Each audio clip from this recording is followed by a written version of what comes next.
नमस्ते दोस्तों। आज की इस खास कहानी में मैं आपको मिलवाऊंगा एक ऐसे इंसान से जिसने भूख और गरीबी की जंजीरों को तोड़ते हुए अपने बच्चों के सपनों को हकीकत में बदल दिया। तो चलिए शुरू करते हैं रामू की प्रेरणादायक कहानी। गांव के बाहरी हिस्से में एक कच्ची झोपड़ी में रहता था रामू, एक गरीब मजदूर। उसके पास न जमीन थी न कोई जमा पूंजी, लेकिन उसके पास था एक सपना, अपने दोनों बच्चों को पढ़ा लिखाकर इंसान बनाना। हर सुबह सूरज से पहले उठकर वह ईंट भट्ठे या खेतों में काम ढूंढने निकलता, दिन भर मेहनत करता और शाम को जो कुछ भी मिलता उसी से घर का चूल्हा जलता। कभी रोटी मिलती, कभी नहीं, लेकिन बच्चों की कॉपी किताब के लिए वह हमेशा पैसे बचाकर रखता। रामू की बेटी राधा कक्षा 6 में थी और बेटा छोटू कक्षा 4 में। दोनों पढ़ने में होशियार थे। स्कूल के मास्टर साहब तक कहते, रामू तेरे बच्चे एक दिन बहुत आगे जाएंगे। यह सुनकर रामू का सीना गर्व से चौड़ा हो जाता। पर जिंदगी इतनी आसान कहां होती है। एक दिन रामू बीमार पड़ गया, मजदूरी बंद हो गई और जो थोड़े बहुत पैसे जमा थे वे दवाइयों में खत्म हो गए। घर में खाने के लाले पड़ गए, बच्चों की स्कूल की फीस भी बाकी हो गई। बच्चों ने मां से कहा, मां हम स्कूल नहीं जाएंगे, बाबूजी की दवाई और खाने का इंतजाम पहले जरूरी है।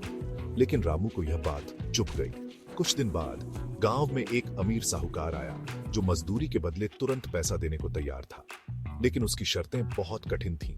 अगर रामू बीमार पड़ गया या बीच में काम छोड़ा तो उसका घर तक गिरवी रख लिया जाएगा।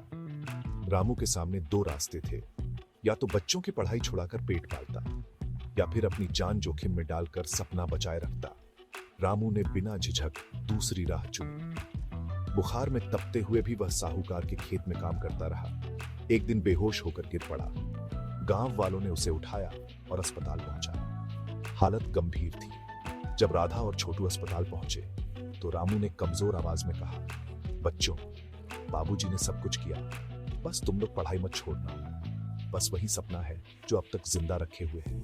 सालों बाद गांव के उसी स्कूल में आज एक बड़ी गाड़ी आकर रुकी। उसमें से एक नौजवान निकला, डॉक्टर छोटू कुमार और उसके साथ प्रोफेसर राधा कुमारी। लोग हैरान थे और जब उन्होंने कहा कि वे रामू मजदूर के बच्चे हैं तो पूरा गांव गर्व से झूम उठा। अंत में रामू का सपना भूख से बड़ा निकला। उसने अपनी पीड़ा की आग में बच्चों के भविष्य को तपाया और सोने सा खरा बना दिया। दोस्तों, अगर आपको यह कहानी पसंद आई हो तो इसे लाइक और शेयर जरूर करें, और अगर ऐसे ही और प्रेरणादायक कहानियां सुनना चाहते हैं तो चैनल को सब्सक्राइब करना ना भूलें।